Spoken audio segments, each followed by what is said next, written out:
ultimul episod din China, ultima zi în Shanghai, cu un bănuț în mână și multe povești prin buzunare pe care să vi le spunem în acest vlog de călătorie, concluzii și melancolie, așa că vizionare plăcută și sper că v-a plăcut sezonul China. Cred că ăsta o să fie cel mai, nu chiar cel mai emoționant, că am plâns cam în toate, dar unul dintre.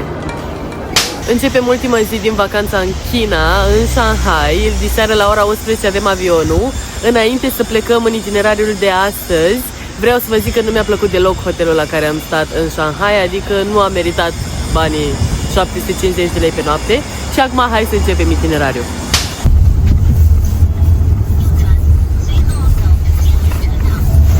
Să fie tare dor din taxiurile astea frumoase și spațioase așa. Jur că o să-mi fie dor.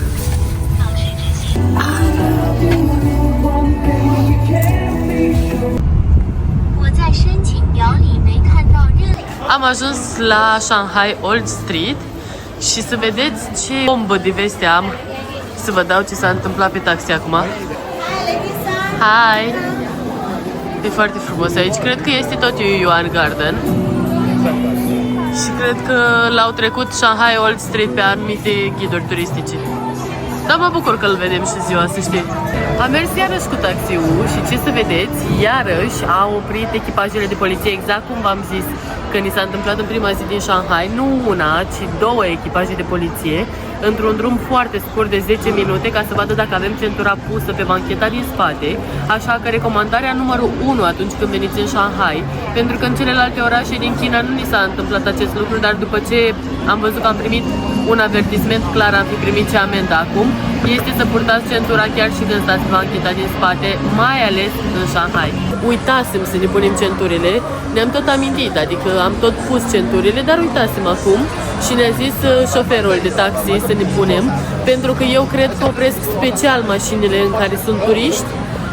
Ei nu vedeau că avem sau nu centura, dar vedeau că suntem străini și opreau taxiurile. Deci el știa acest lucru și de asta ne-a zis asta. Adică încă o dovadă că sunt oameni foarte buni unii dintre ei. Haideți să vedem ce găsim de mâncare, că mi-e o foame. Dacă vrei să vezi cum este în China, lasă-mă să-ți arăt o diferență care vreau să vă zic că la început mi se părea enervantă, dar acum cumva încep să înțeleg utilitatea. Așa se intră la orice restaurant, mall chiar. Bună ziua! Ce somnic! Îmi dau seama, după 16 zile de China, am venit să mâncăm la un restaurant local cu mâncare vegetariană. Strămoșii tăi acum... Țica. Țica. Ultima zi în Shanghai, nu puteam să ratăm și să nu mai luăm niște noodles din aceștia extrem, extrem de delicioși. Am mai mâncat specialitatea aceasta cu crab, e foarte bună. Cred că este ceva specific în Shanghai, pentru că n-am mai văzut altundeva. Și aici avem tot felul de preparate pe care să ne le punem, cum ar fi side dish. La mine este o supă cu ciuperci. Mâncare vegetariană, domnule. N-am fost în viața mea. Crab. Așa văd. Da. Și pe tot ceea ce vedeți am dat 64 de yuan. 64 de yuan înseamnă vreo 48 de lei. Deci două persoane, suntem fix în buricul târgului și mâncăm. Mă bucur foarte mult că mai avem câteva ore, vreo 8 ore de explorat astăzi. Și după aia mergem la puțicuța noastră grasă acasă. Poftă bună! Excelentă mâncarea aici, mi-a plăcut enorm. Deci este fix în față la aproape de 7-Eleven. Foarte, foarte bun. Acum că am mâncat super bine, vai ce mâncare bună, mergem să ne mai plimbăm pe aici un pic. O să-mi fie dor de China. Chiar o să-mi fie. Am venit să-mi iau un latte aici cu cacao și cu cocos. Să vedem cum o să fie. Cred că o să fie bombă. Încă ceva așa mai deosebit e faptul că peste 6 sau 7 oameni din regiuni diferite ale Chinei ne-au întrebat dacă suntem ruși. Cu siguranță accentul nostru când vorbim este foarte puternic și îmi dau seama că probabil că și ăsta a fost un motiv pentru care unii oameni au fost mai reticenți în a vorbi cu noi, pur și simplu. Am luat și 4 portofele să le dăruiesc. Șeșe, thank you! Acum că plec, m-a luat așa nostalgia. Parcă am zis că îi tolerez cu tot cu stuchitul și scuipatul lor și flegma lor, chiar dacă m-au îmbolnăvit. Nu, șeșe. Șeșe. Foarte mulți vin de genul acesta, oameni. Chiar voiam să vă arăt, bine că au venit în cadru. Vin să ne arate Gucci, Prada, Gucci, vino cu mine băiatul în spate. Vino la mine aici că am un ceas. Po! Vino cu mine băiatul. Sunt foarte mulți, da, chinezări. No, șeșe. Foarte mulți care încearcă să ne vândă, pentru că, după cum vedeți, mă plimb prin piața asta, nu sunt foarte mulți turiști și eu mă mai și filmez. Adică e combo. Și nu le mai vorbim în engleză, le vorbim în română, că e același lucru. Oricum nu înțeleg nimic. Îmi și place să le zic mai mult, sincer, să le zic nu vreau. Nu vreau. Și să dezvolt, să zic nu vreau. Nu vreau, frate, acasă, nu. Pisica mea e grasă. Ia că o găsi fata bazarul. Ia. Mamă, ce tare e aici, e totul roșu. Wow. It's really cool. Wow. Acum mergem către templul Jingnan. Plecăm din zona asta. A fost mișto. A fost Yuan Garden. Uite, vedeți exact ce vă ziceam. Că vine să îmi arate. Viața noastră, taxiurile. Acum am mai luat unul către Jingnan Temple. Vreau să vă zic că pe un taxi dăm 10 lei, nici 10 lei de multe ori. Că sunt distanțele mici, gen 6 km prin oraș. 15 lei acum. 15 lei? Da. Înseamnă că e mai departe asta. Am ajuns la templul Jingnan. Intrarea a costat pentru două persoane 100 de yuani, adică aproximativ 70 de lei. Mergem să vedem templul. Îmi place mult cum miroase în templele lor, foarte mult. Și mi s-a părut tare și în ăla din Chongqing vizitat, cum au așa templele în mijlocul clădirilor, foarte noi și foarte moderne. E un contrast nemaipomenit între... Aruncă? Ah, da! Ah! Ce chestii? Oare de ce? Cred că ceva legat de noroc. Hai, cine aruncă? Oh, a reușit una. Hai mă, să arunc și eu. Așa că o să arunc și eu. Am luat unul de pe jos random. Hai să vedem dacă nimerește. Vino cu mine. Am cules bănuți de pe jos și acum să vedem dacă nimerește Andrei. Go, Andrei, go. Nu, dar nu așa de departe, că nu nimerești. Du-te mai aproape. A, erai aproape. Ia-l și mai încearcă, hai. Deci pe aici trebuie să nimerești. Trebuie să nimerești ca să arunci aici. Ai, ce tare, ce se bucură când nimeresc, ador. Îi molipsitoare fericirea, vedeți? În orice limbă, vai ce tare. N-am reușit să bag, am încercat de peste 15 ori. Am luat bănuții copiilor de pe aici. Foarte mișto templu oricum. Acum că am trecut de entuziasmul jocului, mă bucur că am venit să încerc chestia asta. A fost mișto. Ultimul budiță pe care îl vedem anul ăsta.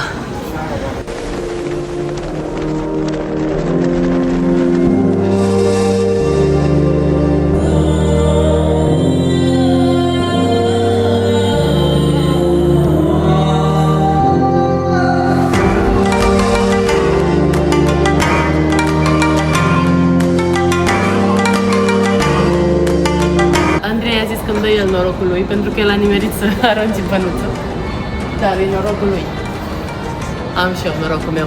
Că mă aflu aici în decembrie, în Shanghai, pe 6 decembrie sunt 18 grade. Clar, am și eu norocul meu, nu? Găsit Andrei un bănuț și mi l-a dat mie să mai încerc o dată. Dar eu nu mai pot să trăiesc dezamăgire după dezamăgire. Bă, trebuia să mă fac actriță la cât de dramatică sunt. Jur, aș fi avut o șansă extraordinară. Ce-mi plac leii aia acolo. Fiartă-mă pe leii aia, fiartă pe ei. Papa, templu frumos. A fost foarte drăguț aici.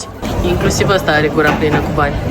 Am venit să luăm cel mai fain boba. Din ăsta așa autentic. Costă 25 de yuani. Și o să fie așa la final. Yes. Am mai pus și ceai și acum lapte și s-a terminat distracția. Cu ritmuri orientale, în inima Chinei, încercăm niște boba. Are un gust foarte subtil. Ia! Deci chiar astăzi mă întreba Andrei ce îi luăm pisicii, ce am luat pisicii. Ia uite. Uite ce frumos. Da, vreau să fie ceva vreau să fie ceva legat de China. Pe asta o să-i luăm pisicii noastre. Dis. Ok. Țăca. Alt târguleț la care am fost aici în față, de am cumpărat și suvenirul puțicuței, deși ea clar ar fi vrut ceva de mâncare. Ne-am urcat în taxi, mergem pe altă stradă comercială. Din asta de cumpărături. Xintiandi. E foarte popular aici în Shanghai. Și am ajuns la Xintiandi. Nu știu ce e precis, cred că este un fel de centru comercial. Dar peste tot, în toate topurile pe care le-am văzut, ziceau să venim aici. Hai să vedem ce e, pare că e tot așa de shopping. Dar eu aș avea chef și să mă plimb un pic. Hai să vedem. Let's see. Măi, e un mall.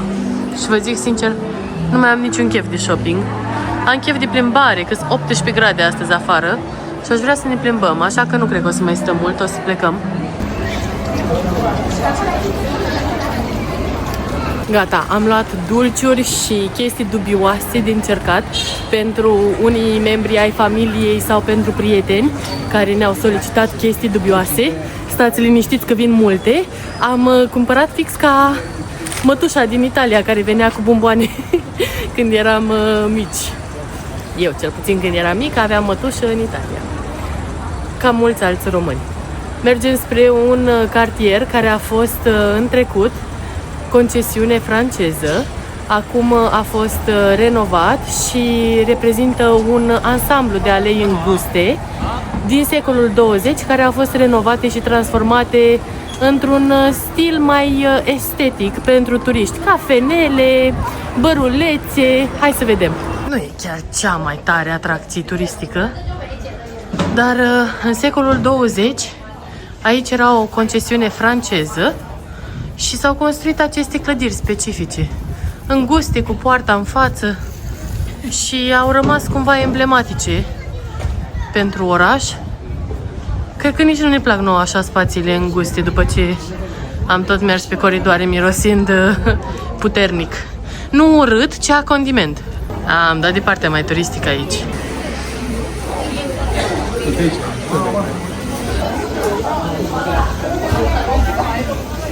Hai, e mișto, am ajuns într-o zonă și îmi place pe aici. Îmi place. Am luat să încerc și eu genul acesta de frigăruie. Mi-ar părut rău. Plămână?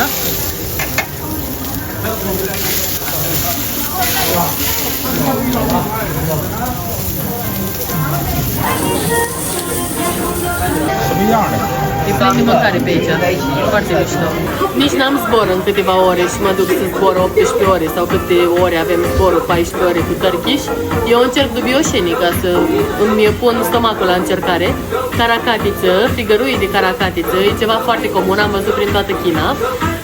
Este făcută pe o plită încinsă, este presată așa cu un fier de fier.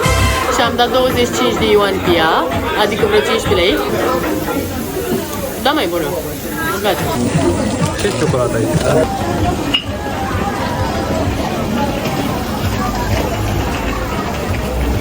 Deci toate au aspectul ăsta de bazar. Genial. E un șir infinit de cotloane, mă scuzați. Bine. Infinit, exagerez. Clar, infinit. Dar sunt foarte multe, asta voiam să zic. Ce-mi place asta, oare ce-o fi? Dar mi-am luat prea multe prostioare. Mă opresc. Se fini la comedii. O chestie foarte specifică în China. Toate biletele de tras la loto sunt foarte scumpe, mai ales pentru ei mă refer.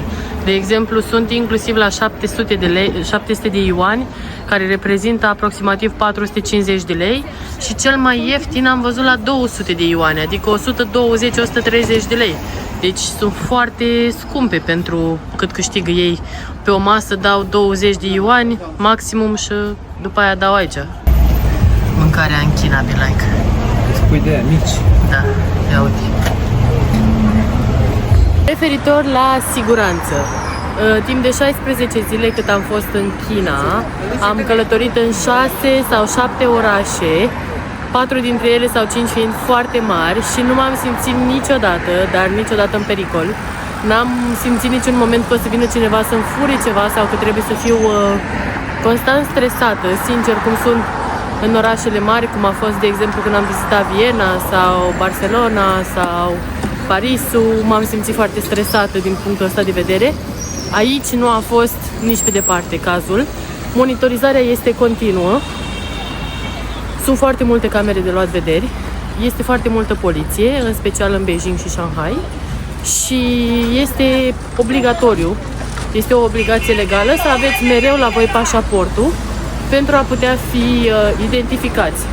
Totuși, nu am avut nicio experiență nașpa, în afară de chestia aia că ne-a oprit în Shanghai ca să vadă dacă avem centura de siguranță.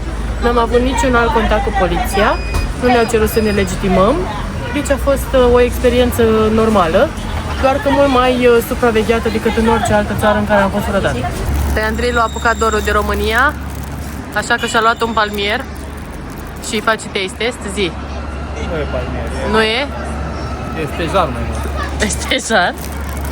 Îmi pare rău.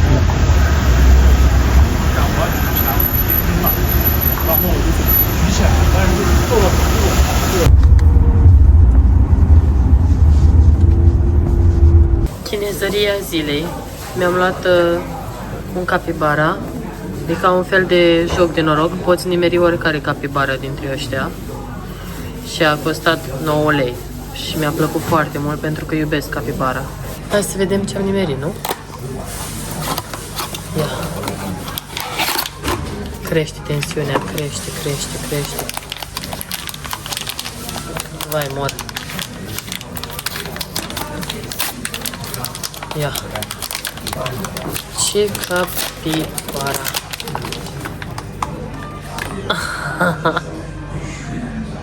Ce drăguță e.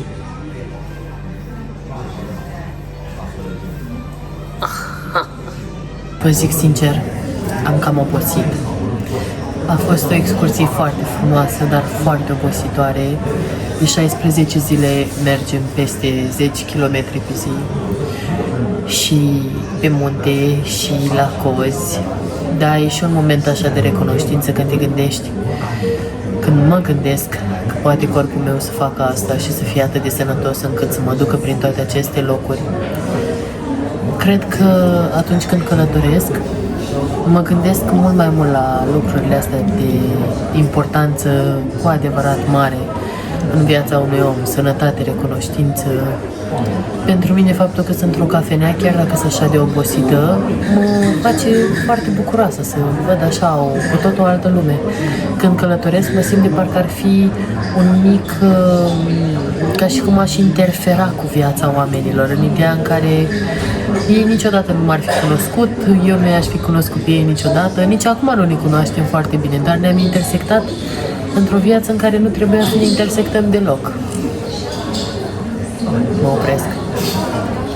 E superb templul lui Buddha, absolut superb. Este templul lui Buddha de jad, Jade Buddha Temple.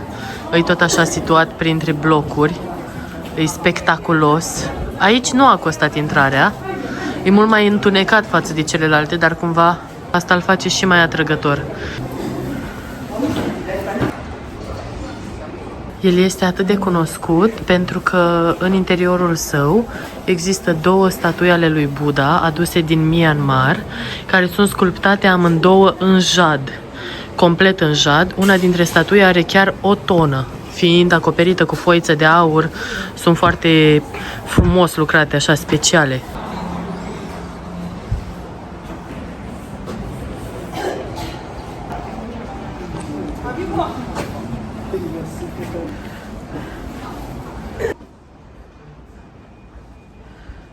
Hai, pisica! Miau, miau! Miau! Hai! Miau!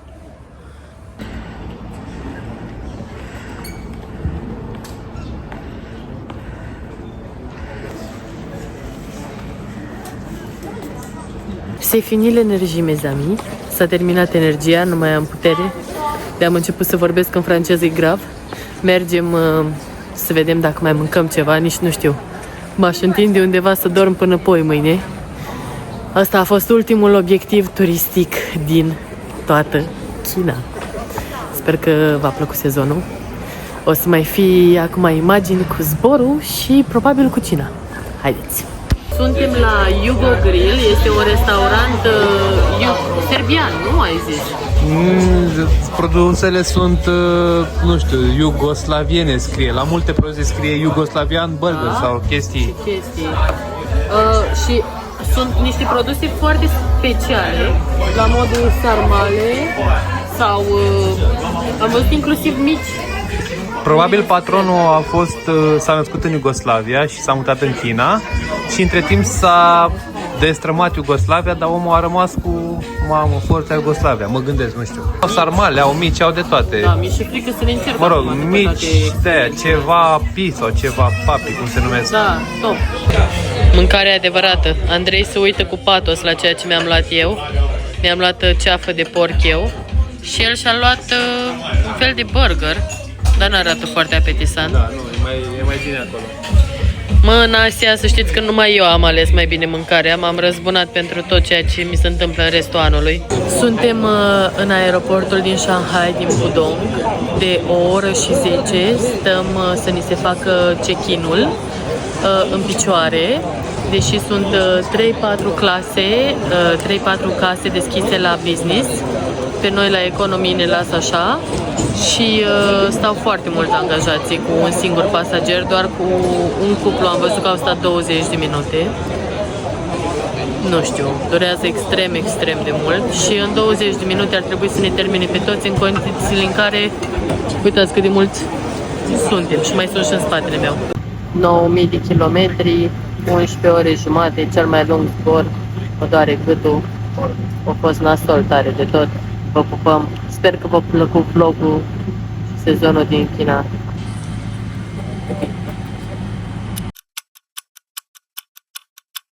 Într-o zi o să fac o colaborare cu Turkish Airlines și o să zbor și eu la business.